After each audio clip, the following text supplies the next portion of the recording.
Alhamdulillah, alhamdulillahirabbil alamin. Wassalatu wassalam ala asyrafil anbiya wal mursalin wa ala alihi wa ashabihi wa man sara binahjihi ila yaumidin, amma ba'd. Ikhwani fillah rahimani wa rahimakumullah. Alhamdulillah wa syukrulillah. Segala puji hanya milik Allah Subhanahu wa taala yang telah memberikan kepada kita berbagai karunia hingga pada kesempatan yang bahagia ini kita bisa melanjutkan kajian kita di dalam tafsir surat Al-Baqarah, yang pada malam ini kita akan bahas ayat ke-120 dan 121, di mana Allah Subhanahu wa taala berfirman, walan tardo angkal yahudu walan nasara hatta tattabi'a millatahum. Qul inna hudallah wal huda wala in ittaba'ta ahwa'ahum ba'dalladzi ja'aka minal ilmi ma laka minallah min waliyyin wala nasir. Alladzina atainahumul kitab yatlunahu haqqa tilawatihi ulaika yu'minuna bih wa may yakfur bihi fa ulaika humul khasirun. Di dalam surat Al-Baqarah ayat 120 Allah Subhanahu wa taala berfirman, walan tardo, dan tidak akan pernah ridho kepada engkau wahai Muhammad, termasuk umatnya, wahai umat Islam. Siapa yang tidak akan ridho? Mereka orang-orang ahlu kitab dari kalangan Yahudi dan Nasrani, sampai kalian meninggalkan agama kalian dan mengikuti agama mereka. Kemudian Allah Subhanahu wa taala tegaskan, katakan wahai Muhammad, sesungguhnya petunjuk Allah dialah sebenar-benar petunjuk.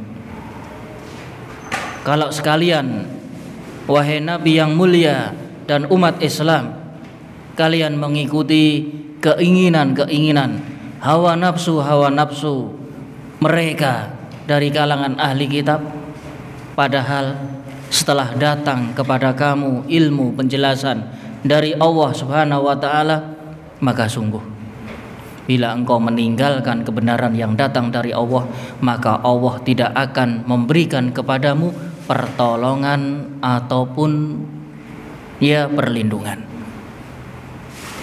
Kalau kalian sengaja mengikuti keinginan-keinginan mereka, hawa nafsu mereka, maka sungguh Allah tidak akan lagi memberikan kepada engkau dan wahai umat Islam perlindungan dan pertolongan. Adapun orang-orang yang Allah berikan kepada mereka kitab, kemudian mereka konsisten membaca kitab tersebut dengan sebenar-benar bacaan, mereka adalah orang-orang yang benar-benar beriman. Dan barang siapa yang ingkar terhadap kitab yang telah Allah turunkan, kebenaran yang Allah terangkan, maka sungguh dia adalah orang-orang yang merugi. Di dalam surat Al-Baqarah 120 ini Allah Subhanahu wa taala menerangkan kepada kita, walan tardo, tidak akan pernah ridho. Disebutkan dengan kalimat lan. Kalimat lan di dalam bahasa Arab adalah nafiyah lil jins. Itu huruf lan litakbid, kalimat peniadaan selama-lamanya, tidak akan. Kalau tidak, suatu saat bisa berubah. Tapi kalau lan, tidak akan. Ini menunjukkan bahwasanya ini berlaku selamanya. Dahulu, sekarang, dan akan datang. Orang-orang Yahudi, orang-orang Nasrani tidak akan pernah ridho. Yang namanya ridho adalah puncak dari kecintaan. Mereka tidak akan pernah senang kepada orang Islam. Mereka tidak akan pernah ridho kepada orang-orang Islam sampai orang-orang Islam meninggalkan agama mereka, menunjukkan betapa permusuhan mereka kepada orang-orang Islam. Sedemikian rupa, sedemikian puncaknya. Ibarat mereka membenci orang-orang Islam itu sampai kepada ubun-ubun mereka. Karena Allah memberitahu kita. Kalau Allah tidak memberitahu kita, kita tidak akan tahu. Kita tidak akan pernah tahu. Karena ini adalah perkara yang gaib, perkara yang tidak nampak. Isi hati orang, siapa yang tahu? Kalau mungkin sekedar wajah, sekedar lisan basa-basi, tapi hati, siapa yang mengetahui hati manusia? Maka Allah Subhanahu wa taala menyingkap keburukan orang-orang dari ahli kitab sejak zaman dahulu, di zaman Nabi hingga hari ini, hingga kelak akhir dari menjelang kiamat. Mereka tidak akan pernah ridho kepada engkau wahai Muhammad, kepada pengikut engkau wahai Muhammad, wahai para sahabat, kecuali apabila engkau melepas agama kamu. Kalau kamu sudah tidak Islam, baru mereka senang, baru mereka ridho kepada kita. Sungguh sangat mahal untuk mencari keridhoan, kerelaan, kesenangan ahli kitab, sangat mahal. Harus membayar agama. Dengan kita meninggalkan agama, baru mereka akan diam, baru mereka tidak akan mengusik kaum muslimin. Sampai kapan? Sampai kita meninggalkan agama Islam, menunjukkan agama Islam betul-betul dihasati. Mereka sangat hasad, mereka sangat iri, mereka sangat dengki dengan ajaran Islam, sampai pada puncak ubun-ubun mereka. Mereka tidak akan senang, mereka tidak akan tinggal diam, mereka tidak akan pernah berhenti sampai umat Islam meninggalkan agama-agama mereka, bahkan sampai memeluk agama mereka. Tattabi'a millatahum, engkau mengikuti ajaran mereka. Padahal ajaran Yahudi itu siapapun tidak akan bisa masuk ke dalam ajaran mereka. Karena yang namanya Yahudi itu terah keturunan. Kalaupun ada orang lain dari bangsa mereka masuk ke dalam Yahudi, hanya pengikut-pengikutnya, tidak bisa masuk ke dalam ajaran inti Yahudi. Karena Yahudi itu eksklusif, sangat tertutup sekali. Hanya terbatas orang-orang mereka, keturunan dari mereka. Adapun Nasrani agak sedikit lebar. Dia merekrut dari semua kalangan. Siapapun bisa masuk agama mereka. Maka katakan, wahai Muhammad, Allah Subhanahu wa taala setelah menyingkap keinginan-keinginan mereka, isi-isi hati mereka, maka Allah memerintahkan nabinya yang mulia, katakan wahai Muhammad, sesungguhnya kebenaran itu berada di dalam agama Islam.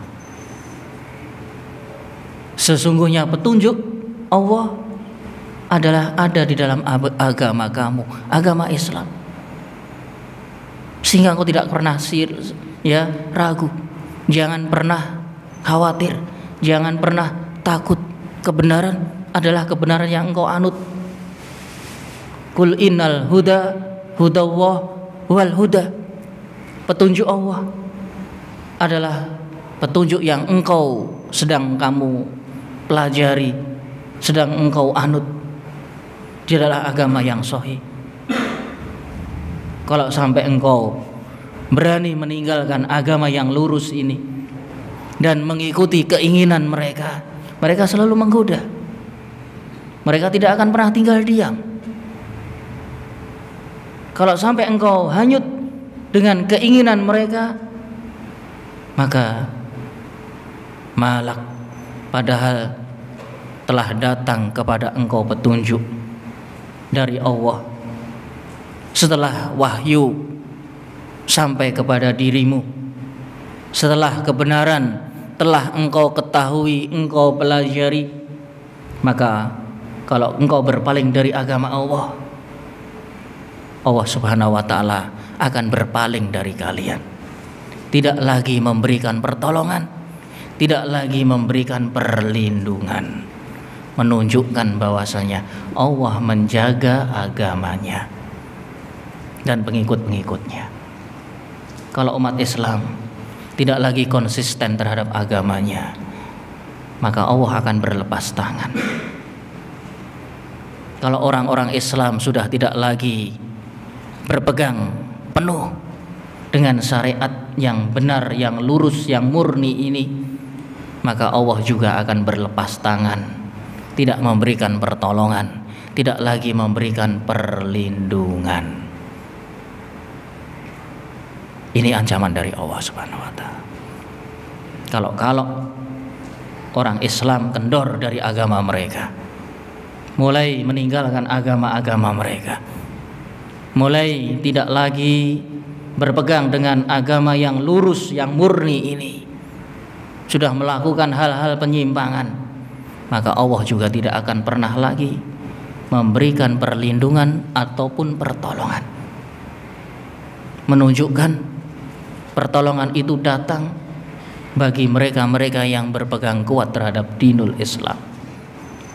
Lihat sejarah Nabi SAW, kondisi mereka sangat mengkhawatirkan, namun Allah tolong, Allah berikan perlindungan. Bagaimana ya kita melihat sejarah, dimulai dari awalnya Rasulullah SAW mengajak bangsa Arab untuk beragama Islam, menyeru kalimat la ilaha illallah Muhammad Rasulullah, dimusuhi, dibenci, dicaci, dituduh tuduhan yang ya tidak benar. Bahkan beliau diperangi, bahkan beliau terusir dari tempat kelahirannya, sehingga beliau hijrah hanya berdua, beliau bersama Abu Bakar As-Siddiq.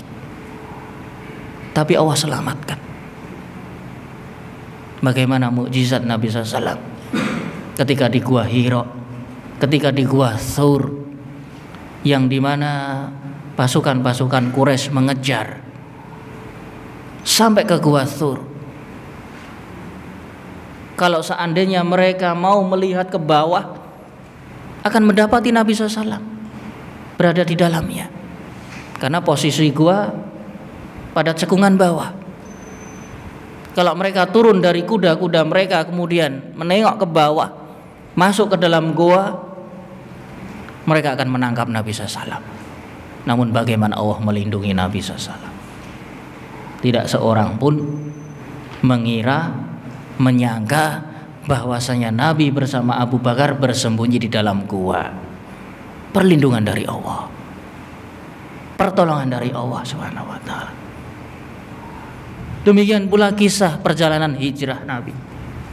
Semua jalan-jalan menuju kota Madinah sudah di portal. Seluruh padang pasir sudah dijaga. Mereka siang malam mencari keberadaan Nabi SAW. Namun lagi-lagi Allah selamatkan. Allah pilihkan jalan memutar, jalan yang tidak pernah mereka sangka. Mereka akan mengira kalau orang lari pasti mencari jalan tercepat, itu sangkaan mereka.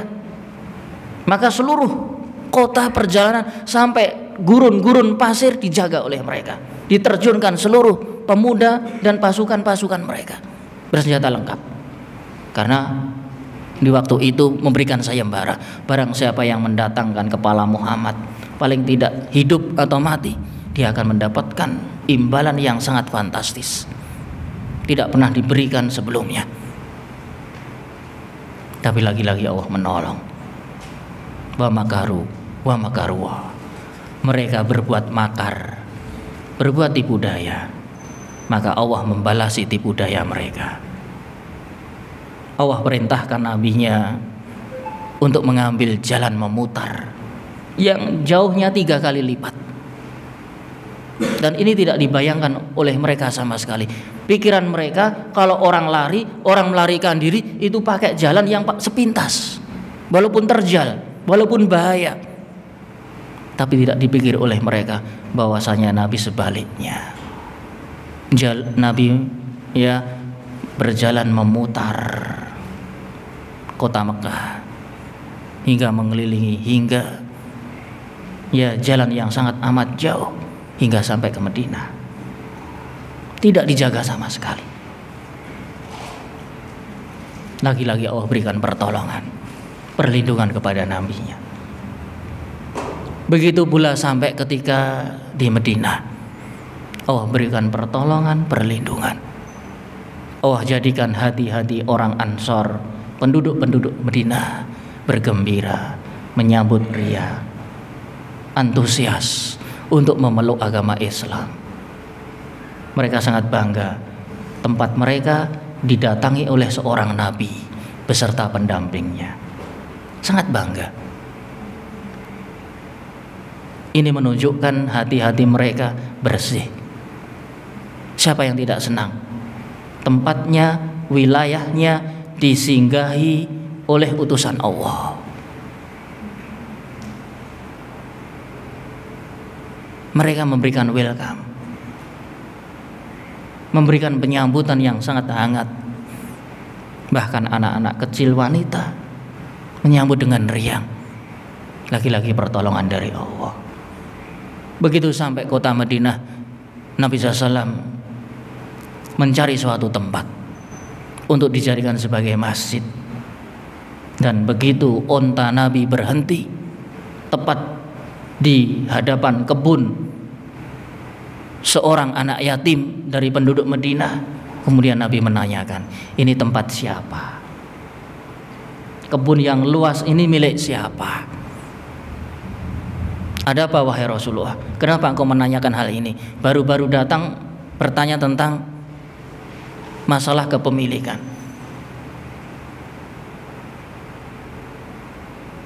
Dimintakan untuk mencari orangnya, kemudian dibeli tempat tersebut untuk dijadikan sebagai masjid. Lagi-lagi Allah memberikan pertolongan dan kemudahan.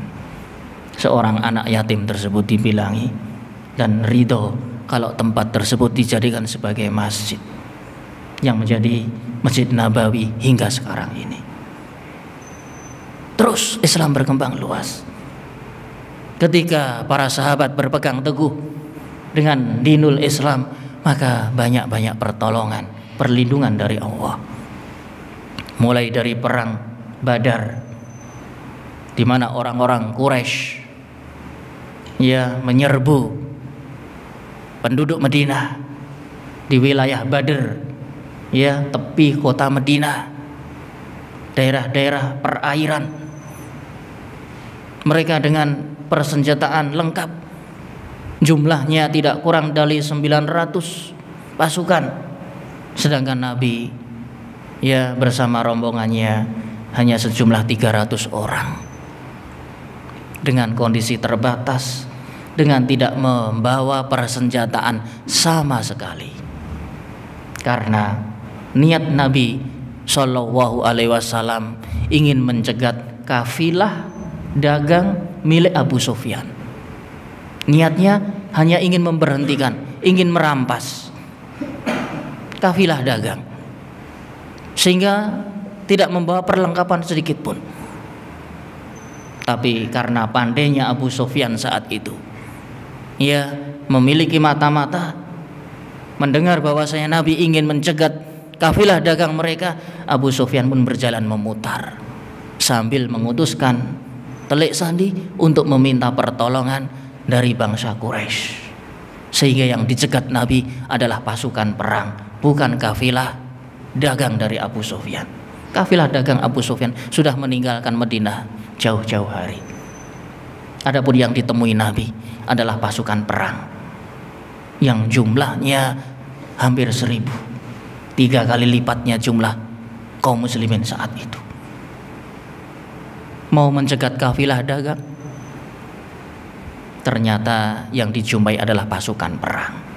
Jelas terjadi peperangan yang tidak seimbang.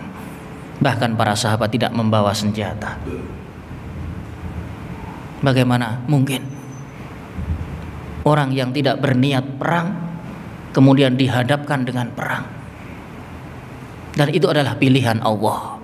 Allah ingin menampakkan izzahnya kaum muslimin. Jumlah yang begitu sedikit tanpa persenjataan ternyata bisa memporak-porandakan 1.000 pasukan perang bangsa Quraisy yang mereka jawara-jawara mereka. Para tokoh ahli perang semua, ternyata banyak dari tokoh mereka terbunuh. Allah turunkan pasukan perang dari langit. Allah turunkan para malaikat sebagai pelindung, penolong. Sehingga para sahabat bercerita ketika perang Badar, mereka belum memukulkan tongkat-tongkat mereka, bukan pedang, bukan panah, bukan tombak, hanya sekedar tongkat, tapi kepala-kepala orang-orang musyrik sudah bergelimpangan. Sehingga mereka bertanya kepada Rasulullah, "Wahai Rasulullah, apa yang terjadi?" Sungguh Allah telah menurunkan ribuan para malaikat yang membantu kalian. Subhanallah, Maha suci Allah. Perlindungan, pertolongan datang untuk membela nabinya, untuk membela agamanya. Perang Badar disusul dengan perang Uhud. Perang Uhud, orang-orang musyrik membawa pasukan lebih banyak lagi. Mereka ingin balas dendam. Ternyata tokoh-tokoh mereka banyak yang terbunuh. Anak-anak saudara mereka ingin membalas dendam, ingin menghancurkan kota Madinah, sehingga kota Madinah dikepung di bagian ujung, dan Nabi berbenteng dengan gunung Uhud, dataran yang paling tinggi di kota Madinah. Kalau sampai mundur sedikit, tentu Madinah akan hancur, bisa diterobos oleh pasukan mereka. Namun SAW diberikan petunjuk oleh Allah agar berbenteng dengan benteng gunung Uhud. Pertolongan dari Allah. Dalam sesi pertempuran pertama, orang-orang musyrik kocar-kacir, karena Rasulullah SAW menempatkan para pemanah-pemanah jitu di atas gunung, di atas bukit-bukit. Rasulullah SAW bersabda, "Engkau pelindung kami. Kami akan berada di bawah, akan menghadang mereka, sedangkan engkau dari atas menghancurkan dari atas. Jangan pernah tinggalkan." Begitu peperangan terjadi, orang-orang musyrik dilempar tombak dan panah dari atas. Mereka akan kocar-kacir, mereka lari ke belakang. Disinilah kaum muslimin terkena tipu daya. Begitu orang-orang musyrik mundur ke belakang, rampasan-rampasan perang mulai diambili, menggiurkan orang-orang yang berada di atas bukit sehingga tertarik untuk dunia tersebut. Padahal Rasulullah sudah mewanti-wanti, "Engkau jangan tinggalkan sama sekali bukit-bukit ini. Engkau pelindung kami. Kita akan berjuang ke bawah, sedangkan engkau melindungi kami." Namun karena pasukan Quraisy terpukul mundur, sehingga orang-orang berusaha untuk mengambil harta-harta yang terjatuh, rampasan-rampasan yang jatuh. Para pemanah pun ikut menuruni bukit tersebut.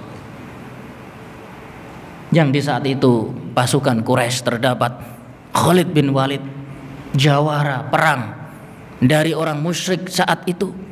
Melihat kesempatan, maka mereka berjalan memutar dan menguasai bukit tersebut, sehingga mereka naik ke atas bukit semua. Begitu mereka naik ke atas bukit, melempari panah dan tombak kepada kaum muslimin yang berada di bawah, di antaranya Rasulullah SAW. Sehingga kaum muslimin banyak terbunuh. Karena apa? Karena maksiat, karena tidak konsisten terhadap agama mereka. Yang dipesankan oleh Nabi, yang disabdakan oleh Nabi untuk berjaga di atas bukit, mereka tergoda dengan dunia, rampasan perang. Begitu mereka bermaksiat, Allah pun murka. Dan dimanfaatkan oleh Khalid bin Walid, mereka semua menaiki bukit dan menghancurkan kaum muslimin dari atas, sampai Nabi SAW pun berdarah. Syajjan nabiyyu, Nabi terluka di wajah dan kepalanya. Anak panah mengenai gigi geraham beliau sehingga pecah. Paman Nabi Hamzah meninggal dunia. Banyak dari kaum muslimin di saat itu meninggal dunia karena sebab maksiat. Begitu orang-orang Islam bermaksiat kepada Allah, kepada Rasulnya, maka Allah berlepas tangan.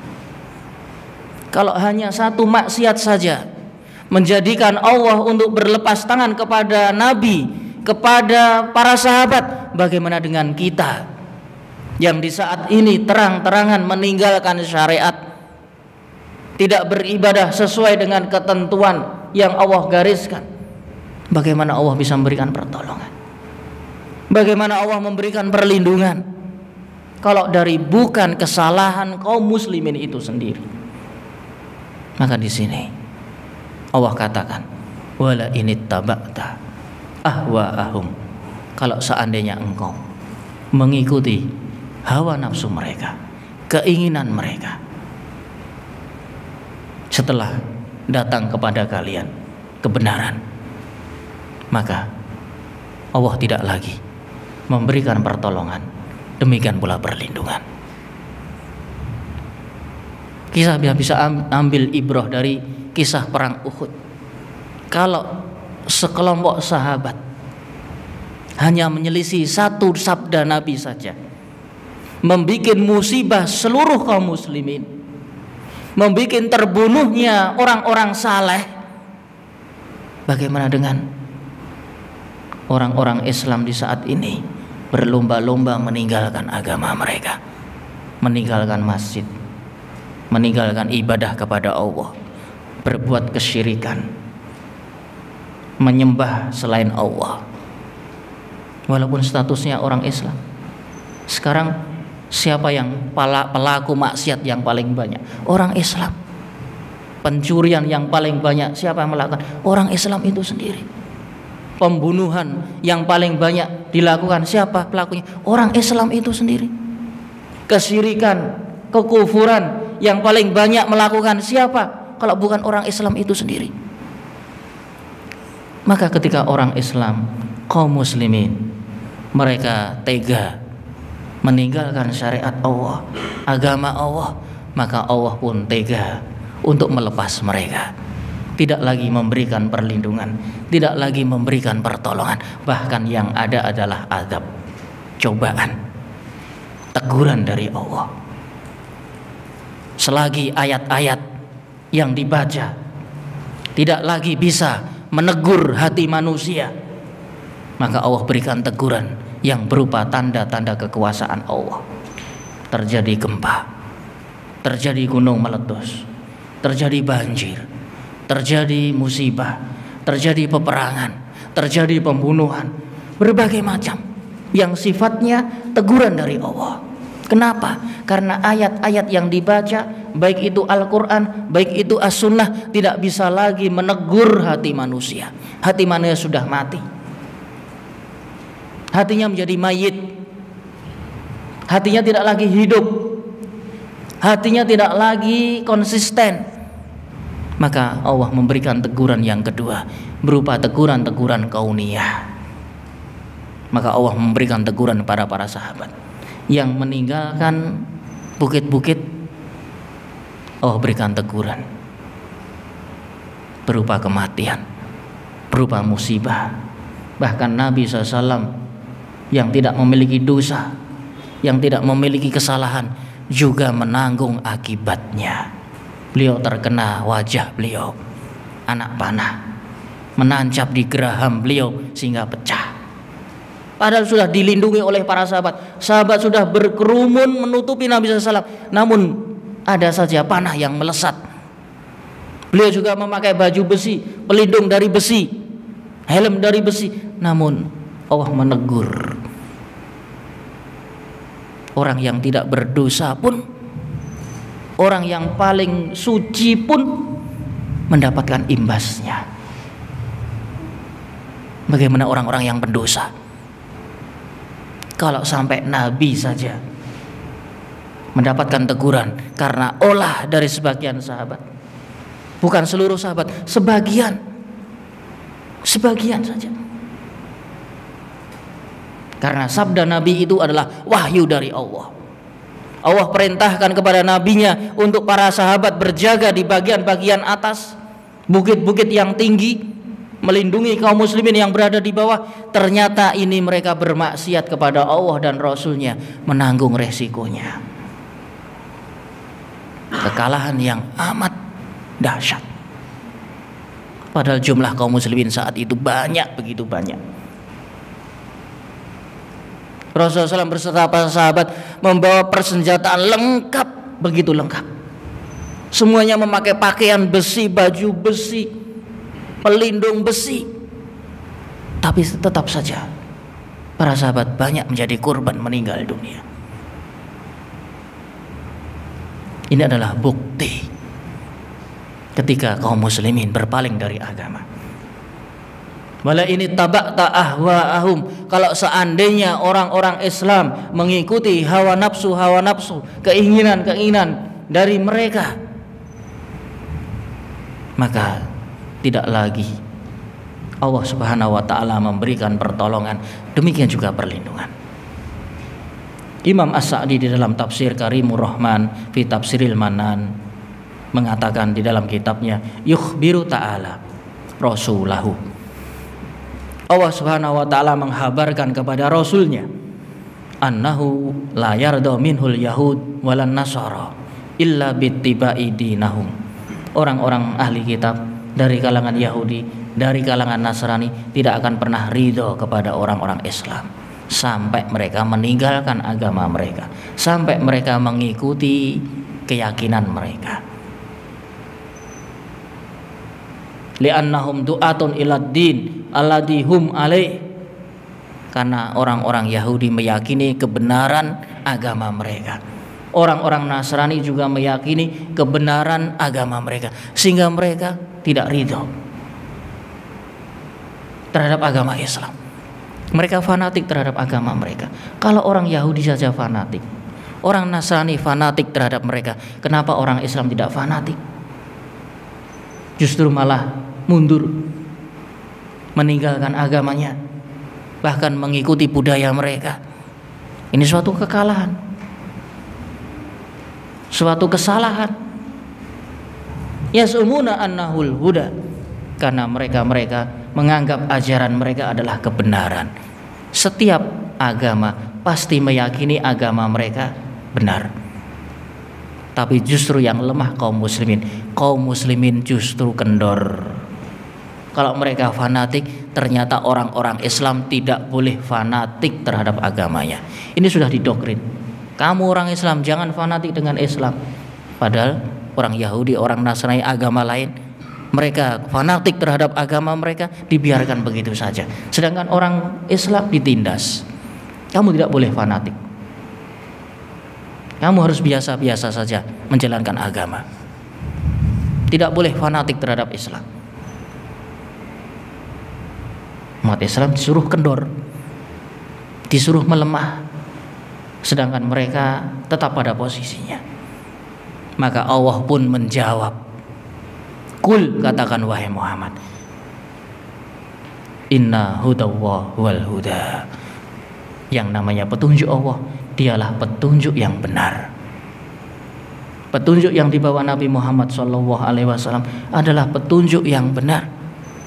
Agama yang dibawa oleh Nabi SAW adalah agama yang benar, yang menghapus syariat-syariat sebelumnya, yang melengkapi agama-agama sebelumnya. Agama sebelumnya ada sholat, ada puasa, ada ibadah, ada nazar, ada menyembelih. Di dalam syariat Islam juga ada, bahkan sudah paripurna, sudah disempurnakan.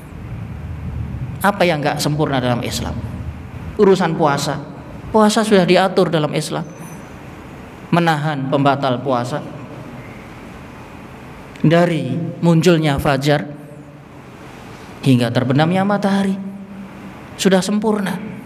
Ternyata ada orang-orang Islam melakukan syariat-syariat tersendiri. Puasa mutih, puasa ngerowot, puasa ini, puasa itu. Ini ajarannya siapa?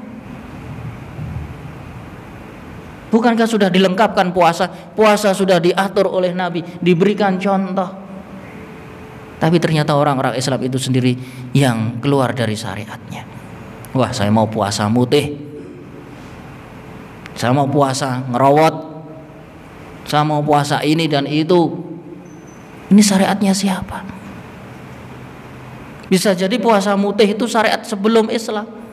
Jangan dilakukan lagi. Itu sudah dilarang, sudah disempurnakan di dalam syariat Islam. Kalau itu memang baik, seperti syariatnya Nabi Daud. Nabi Daud zaman dahulu puasa sehari, berbuka sehari. Karena itu syariat yang baik ditetapkan dalam syariat Islam. Islam menganjurkan puasa Daud. Afdalus shaum shaumi Daud. Karena yasumu yauman wa yuftiru yauman. Dalam syariat Islam ini pun demikian. Nabi SAW melakukannya. Beliau berpuasa sehari dan berbuka sehari, terus begitu.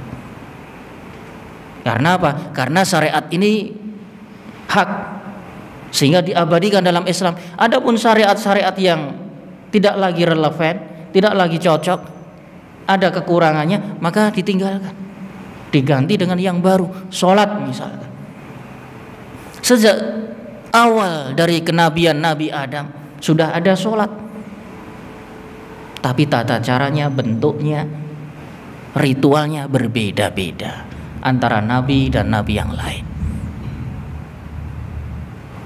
sehingga disempurnakan dalam syariat Islam. Sholat harus memenuhi syarat-syaratnya, harus bersuci, harus menutup pakaian, ya, aurat-auratnya tertutup rapat, kemudian menghadap kiblat,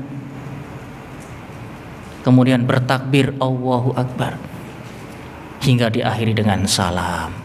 Yang sholat itu semuanya doa, doa kepada Allah, berkomunikasi dengan Allah. Ibadah haji, haji sudah ada zaman Nabi Ibrahim, kemudian disempurnakan, dan seterusnya. Maka Allah katakan, katakan wahai Muhammad, innal huda hudallah, sesungguhnya petunjuk Allah dialah sebenar-benar petunjuk. Yang engkau mendapatkan mandat saat itu adalah petunjuk Allah. Sehingga jangan ragu terhadap agama kamu, jangan minder terhadap syariat kamu, jangan engkau lengah terhadap keyakinanmu. Ini sudah keyakinan yang benar. Bahkan Allah memberikan peringatan, ya, mim ba'di ma ja'aka minal haq, setelah kebenaran sampai kepada kamu, setelah wahyu-wahyu turun kepada kamu, tapi kamu ternyata meninggalkannya. Wala ini taba'ta ahwa'ahum, engkau mengikuti ahwa. Di sini disebutkan dengan kalimat ahwa, hawa nafsu. Jadi keyakinan-keyakinan selain Islam hanyalah hawa nafsu, bukan lagi ajaran dari Allah. Ajaran dari Allah sudah mereka rubah, sudah mereka hilangkan. Kitab-kitab yang asli sudah tidak berwujud. Pendeta-pendeta mereka sudah menulis ulang. keabsahan, keaslian agama mereka sudah tidak lagi otentik, tidak lagi benar, karena mereka memperdagangkan ayat-ayat Allah. Sehingga di sini dikatakan wala init tabakta ahwaahum, kalau seandainya engkau mengikuti hawa-hawa nafsu mereka, yang mereka anut bukanlah agama tapi hawa nafsu. Hawa nafsu. Di sinilah perbedaan. Kalau kita mengikuti agama berarti mengikuti syariat. Kalau mereka yang mereka ikuti adalah hawa-hawa nafsu, keinginan-keinginan mereka. Dan sejarah membuktikan pendeta-pendeta mereka memperdagangkan ayat-ayat Allah, Allah rubah, mereka hapus, sehingga dalam kitab-kitab mereka antara satu versi pendeta dengan pendeta yang lain berbeda. Kalau ada kesamaan sangat sedikit. Kenapa? Karena mereka memperdagangkan ayat, mereka mengganti ayat-ayat Allah, mereka merubah ayat-ayat Allah, sehingga kitab-kitab zaman dahulu yang suci sudah tidak ada wujudnya, tidak ada wujudnya. Maka pegangan mereka adalah hawa nafsu, bukan lagi wahyu, bukan lagi kitab dari langit. Sudah mereka rubah, sudah mereka ganti, sudah mereka palsukan. Tapi Al-Quran, siapa yang bisa memalsukan Al-Quran? Mengganti satu ayat saja akan ditegur oleh jutaan manusia. Membaca keliru satu huruf saja akan ditegur para makmumnya. Tua, muda, balita, remaja, banyak yang menghafalkan ayat-ayat Al-Quran, bahkan menghatamkan kitab Allah. Allah memberikan penjagaan secara tulisan, secara hati, secara penafsiran. Kalau ada seseorang yang beranggapan sebagai agama Islam kemudian menafsirkan ayat-ayat Allah dengan semau perut mereka, jelas akan disanggah, akan dibantah, karena bukan pada penempatannya. Ini menunjukkan bukti penjagaan Allah. Allah menjaga. Maka kalau kita ingin diri kita dijaga oleh Allah, maka kita mengikuti syariat Allah. Sejauh mana kita mengikuti syariat Allah, berarti sejauh itu pula Allah menjaga diri kita, melindungi kita dari segala keburukan, keburukan di dunia, terlebih keburukan di akhirat. Akhirat Allah akan jaga kita. Di akhirat Allah akan lindungi kita. Di alam kubur, dimulai dari kematian, Allah akan mematikan dengan kematian yang husnul khotimah.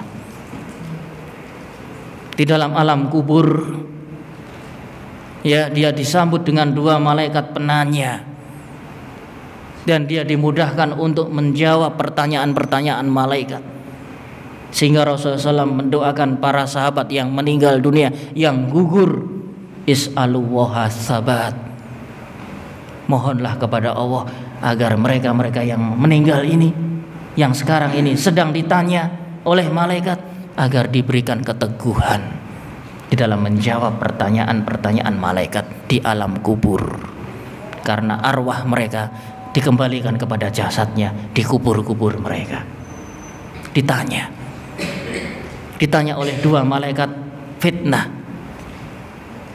kubur, menanyakan tentang agamanya, menanyakan tentang Tuhannya, menanyakan tentang nabinya. Sejauh mana tiga hal ini? Apakah dia menghambakan diri kepada Allah dengan sebetul-betul penghambaan?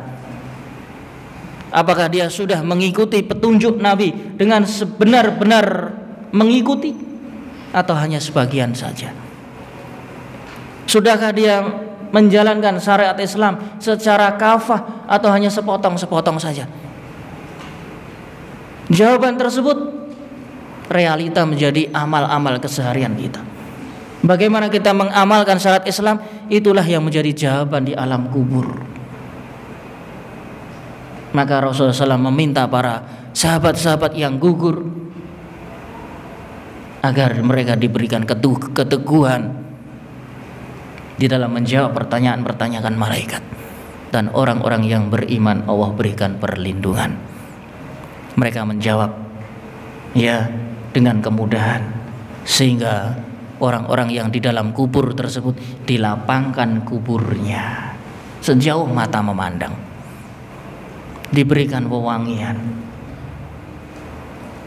diberikan celah jendela menuju surga, dinampakkan kepadanya surga siang dan malam.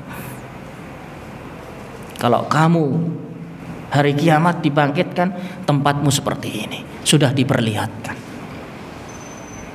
Sudah diperlihatkan semenjak dia berada di alam kubur, sehingga mereka yang sudah meninggal memohon kepada Allah, Allahumma aqimis sa'ah, ya Allah segera tegakkan hari kiamat, segera tegakkan hari kiamat sehingga aku bisa memasuki surga yang engkau janjikan. Bayangkan, Allah memberikan perlindungan, pertolongan di dunia, di akhirat. Ketika dikumpulkan di padang mahsyar, yang ketiga itu matahari didekatkan dengan jarak beberapa mil, yang manusia ketika itu dalam kondisi telanjang, tanpa alas kaki, tanpa pakaian, tanpa dikhitan, dan mereka tenggelam karena panasnya terik matahari, yaitu dengan keringat-keringat mereka sendiri. Maka Allah berikan naungan orang-orang yang Allah rahmati. Allah berikan naungan dari terik matahari bagi orang-orang yang betul-betul beriman dan menjalankan syariat nabinya. Sab'atun yudhilluhumullah yauma la dhilla illa dhilluh. Ada 7 golongan yang pada hari kiamat Allah berikan naungan. Di hari itu tidak ada naungan kecuali hanya orang-orang yang Allah berikan naungan. Di antaranya imamun adil, seorang pemimpin yang adil. Rajulun ya qalbuhu mu'allaqun bil masajid, seseorang yang hatinya terpaut dengan masjid. Dan seterusnya sampai Rasulullah menghitung 7 golongan. Di antaranya juga rajulun dzakarallah khalian fafadat aina, seseorang bila dalam kondisi sendiri dia mengingat kepada Allah sehingga meneteskan air mata. Ini adalah orang-orang yang Allah berikan naungan kelak hari kiamat. Kenapa? Karena mereka konsisten terhadap syariatnya. Adapun orang-orang yang menyimpang, mereka akan mendapatkan balasan sesuai dengan penyimpangan mereka. Orang-orang yang keluar dari jalur Islam, dia akan mendapatkan siksa sejauh mana dia meninggalkan syariat. Malaka minallah min waliyin wala nasir, maka tidak lagi engkau mendapatkan pertolongan, lagi pula perlindungan dari Allah Subhanahu wa taala. Maka ayat ini sebagai teguran kepada Nabi dan para sahabat, jangan sampai mundur satu langkah pun. Harus konsisten, harus sabat, kokoh, berpegang dengan dinul Islam ini. Jangan sampai mundur walaupun satu langkah, karena dengan itu pertolongan Allah akan datang. Lihat para nabi, lihat pengikut-pengikut Nabi, lihat para sahabat. Mereka diberikan pertolongan oleh Allah Subhanahu wa taala yang begitu luar biasa. Kemudian ayat yang selanjutnya, alladzina atainahumul kitab. Adapun orang-orang yang Allah berikan kepada mereka Alkitab. Ayat ini para ulama memiliki 2 pendapat. Sebagian mereka mengatakan mereka adalah ahli kitab.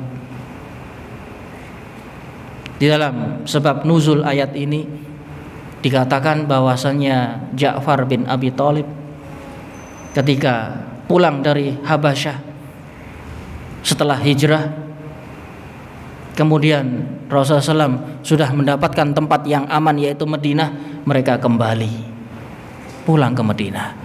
Begitu pulang, Dan mereka ketika itu berdakwah, ada sebagian para pendeta yang mengikuti masuk dalam agama Islam. Disebutkan di antaranya adalah penduduk-penduduk Yaman, ahli kitab dari ahlu Yaman, yang jumlahnya 32 orang, pendeta-pendeta, ruhban-ruhban mereka. Dan ada 8 orang dari penduduk Syam yang ikut datang bersama Ja'far bin Abi Thalib ke Madinah menemui Nabi, dan mereka masuk Islam.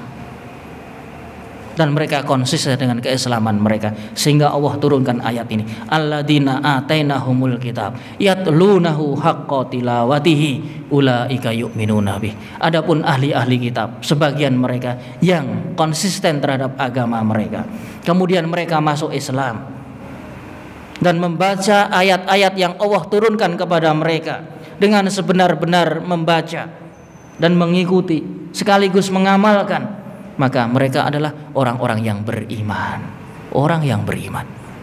Sehingga dari kalangan ahli kitab, kalau mereka masuk Islam kemudian mengamalkan ayat-ayat Al-Quran, maka mereka telah beriman sepenuhnya. Namun sebaliknya, wa may yakfur bihi faulaika humul khasirun. Adapun orang-orang yang ingkar kepada kitab, baik kitab yang Allah turunkan dahulu kala dan ingkar terhadap kitab yang Allah turunkan kepada Nabi Muhammad sallallahu alaihi wasallam, maka sungguh mereka adalah orang-orang yang rugi, orang merugi. Orang merugi, orang yang tidak mengikuti kitab yang diturunkan kepada Nabi Muhammad sallallahu alaihi wasallam adalah orang yang rugi. Rugi di dunia dan rugi di akhirat.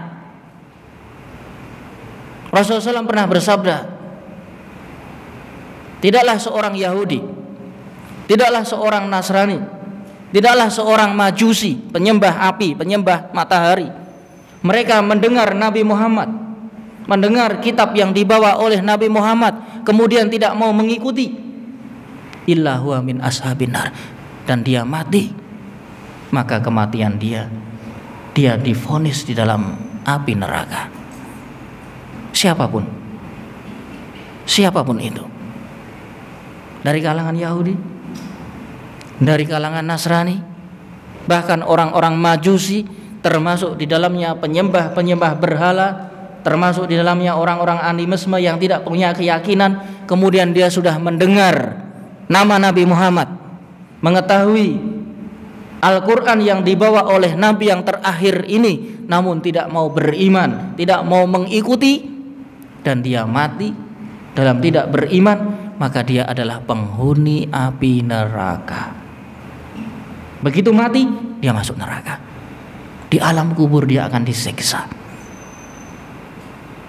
Dia akan didatangi oleh 2 malaikat pencabut, ya, pemberi fitnah. Setelah dicabut nyawa oleh pencabut nyawa dengan kondisi yang mengenaskan, tentu ya orang-orang yang kafir ketika mati sangat menyakitkan. Begitu mati, kemudian dia dikubur, entah jasadnya dikubur atau tidak dikubur, didatangi 2 malaikat dan akan ditanya tentang 3 hal ini. Apa agamamu? Siapa Tuhanmu? Siapa nabimu? Siapa Nabi Muhammad, Nabi yang terakhir Allah utus ini? Apakah engkau mengikutinya? Bila tidak bisa menjawab, karena selama di dunia dia ingkar, tidak meyakini kebenaran ajaran Islam, maka dia akan mendapatkan siksa dengan adab yang begitu dahsyat. Dia akan dipukul oleh malaikat dengan palu besi yang teriakannya terdengar oleh seluruh makhluk kecuali jin dan manusia. Jin manusia tidak dengar. Itu hikmahnya. Kalau Allah perdengarkan teriakan penghuni kubur yang diazab oleh malaikat, semua manusia akan beriman. Manusia seluruh dunia akan beriman. Ini hikmahnya. Allah tidak perdengarkan manusia, demikian pula jin. Teriakan-teriakan, seksaan-seksaan, tangisan-tangisan penghuni neraka. Apa hikmahnya? Allah memberi ujian. Mau beriman atau tidak, terserah. Adapun makhluk seluruhnya, hewan-hewan, hewan yang terbang, hewan yang di bumi, hewan yang di dalam bumi, semua mendengarkan teriakan dan siksaan mereka. Sehingga makhluk semuanya tunduk kepada Allah. Tidak ada satu makhluk pun yang bermaksiat kepada Allah. Tidak ada yang berani durhaka kepada Allah. Pohon-pohonan, tumbuhan, hewan, semuanya tunduk kepada Allah, menyembah Allah. Tiada yang durhaka. Tiada yang durhaka kepada Allah. Maka kalau seandainya ada binatang yang dibawa ke atas kuburan, mereka akan mendengarkan. Silahkan bawa hewan-hewan sakit, taruh di atas kuburan yang baru saja dikubur, dan kuburan pastikan orang kafir. Hewan tersebut akan lari terbirit-birit. Lari terbirit-birit. Ini rahasianya. Hewan-hewan tidak akan pernah hidup di kuburan. Dia akan lari mendengar jeritan manusia di bawahnya. Burung yang melintas pun akan menjauh, karena Allah berikan kekuatan untuk mendengar siksaan jeritan penghuni-penghuni kubur, kecuali jin dan manusia. Kalau sampai Allah perdengarkan, Allah bocorkan sedikit saja, seluruh manusia ini akan beriman. Yakin akan beriman. Tidak ada yang durhaka kepada Allah. Maka dari sini orang-orang kafir, begitu dia meninggal, tempatnya adalah neraka. Dia disiksa. Di kuburnya dia akan disempitkan, ditolak oleh kubur, dihimpit tubuhnya sehingga hancur berantakan tulang belulangnya. Kemudian dia dibukakan pintu neraka. Dia melihat siang dan malam. Adkhilu ala fir'auna asyaddal adab, an-naru yu'raduna 'alaiha guduwan wa asya. Neraka ditampakkan kepada Fir'aun dan para pengikutnya setiap pagi dan petang. Dinampakkan. Penghuni kubur, entah dia ditanam di dalam tanah atau tidak, arwahnya, jasadnya dia merasakan azab. Merasakan azab. Merasakan azab. Dia akan dinampakkan neraka sehingga mereka berteriak-teriak, Rabbi la taqumis sa'ah. Ya Allah, jangan tegakkan hari kiamat. Jangan tegakkan hari kiamat. Sebaliknya dengan orang mukmin. Orang mukmin ingin segera ditegakkan hari kiamat hingga masuk surga. Orang kafir dia memohon kepada Allah agar diperlama hari kiamat itu, karena mereka akan babak belur di neraka. Mereka belum dimasukkan neraka sudah menjerit-jerit, ditampakkan panasnya, tempatnya, siksanya, mereka sudah ketakutan. Sebagian ulama, ayat yang ke-121 ini turun kepada para sahabat. Yang dimaksud Allah berikan kitab, yaitu kitab Al-Quran. Sehingga tafsiran ayat ini, ya alladzina atainahumul kitab, adapun orang-orang yang Allah berikan kepada mereka Alkitab, yaitu Al-Quran, kemudian mereka membacanya dengan sebenar-benar bacaan dan mereka mengimaninya, mereka adalah orang-orang yang betul-betul beriman. Yaitu mengkisahkan para sahabat. Sahabat yang ketika itu mereka didatangi Nabi dari kota Mekah menuju Madinah, dan mereka beriman dengan ayat-ayatnya dan selalu membacanya. Membaca dengan sebenar-benar pembacaan. Dikatakan ya, orang-orang yang membaca dengan sebenar-benar pembacaan artinya apa? Mereka mengamalkan isinya. Mereka hanya bukan membaca secara huruf, secara harfiah, tapi juga mengamalkan dari isi kitab, yaitu Al-Quran. Maka orang yang semacam ini yu'minuna bih, mereka betul-betul orang yang beriman. Dan barang siapa yang ingkar, barang siapa yang kufur, faulaika humul khasirun, orang yang berpaling dari Al-Quran, dialah orang yang merugi. Orang yang tidak pernah membaca Al-Quran, dia merugi. Orang yang tidak mempelajari kandungan-kandungan Al-Quran, tidak mentadaburinya, dia adalah orang yang merugi. Merugi di dunia, merugi di akhirat. Orang-orang yang tidak mau mengamalkan isi Al-Quran, dia orang yang merugi. Merugi di dunia, merugi di akhirat. Ulaika humul khasirun. Mereka-mereka inilah orang-orang yang merugi. Rugi di dunia, dia sengsara. Hidupnya hanya karena dunia. Dia diperbudak oleh dunia, tidak menghambakan diri kepada Allah. Hatinya capek, tubuhnya lelah, pikirannya kacau, kehidupannya murat-marit. Terlebih ketika diwafatkan, dia akan mendapatkan siksa yang begitu berat.